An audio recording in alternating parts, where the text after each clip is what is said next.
Hello সকল বন্ধুরা, কেমন আছো? আমরা কিছুক্ষণ আগে টিয়া পাখিটা এঁকেছি, এখন কালার করছি। প্রথমে সবুজের শেডটা করে নিচ্ছি।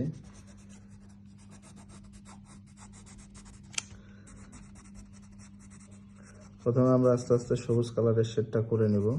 এখানে আমরা 2-3টি কালার ব্যবহার করব। টিয়া পাখির সবুজের কাজ শেষ হয়েছে, এখন এটা লালের কাজ করব।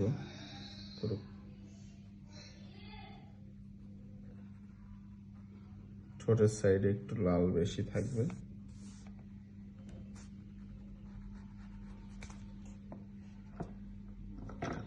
এখানে আছে ডালের উপরে বসা, অনেক কালার রয়েছে।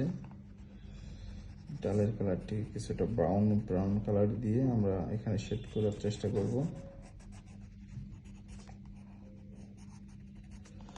পাতা রয়েছে, পাতাতেও এখানে সবুজ আর টিয়া কালারের কিছু কমিউনিকেশন থাকবে। খেয়াল করবে, সুন্দর করে খেয়াল করো।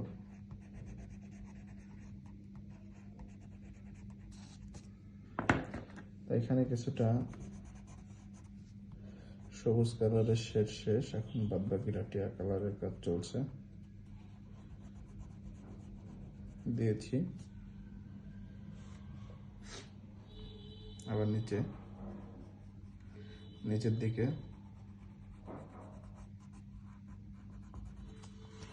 লেজের সাইডটা, বাদ বাকি যা আছে এটা পুরোটা এভাবে টিয়া কালার দিয়ে দিলে হয়ে যাবে।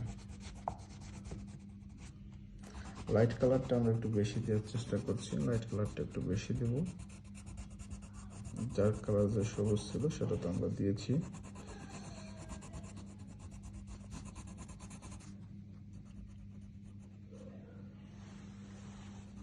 এটা আমরা আজকে কাজ করছি সুতা রং দিয়ে। নেক্সট টাইম এটা ওয়াটার কালার দেখাবো কিভাবে করতে হয়।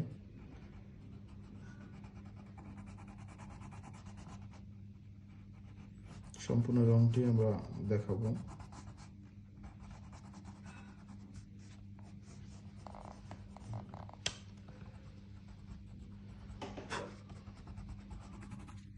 টিয়া কালারের কাজ আমাদের মাত্র শেষ হয়েছে। আমি লালের সঙ্গে কিছুটা গোলাপি মিক্সড করে দিব।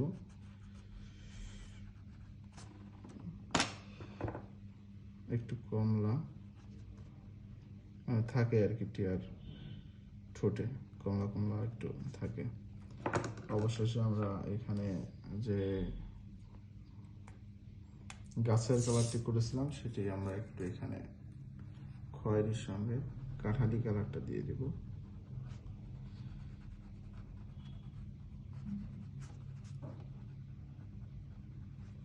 বাদ বাকি এখানে পায়ের যে রংটা রয়েছে এটা খয়েরির সঙ্গে কিছুটা রেড কালার মিক্সড করে পাটা করব। অবশেষে যে চোখটি রয়েছে এটি কালো রং দিয়ে আমরা দিয়ে দেব।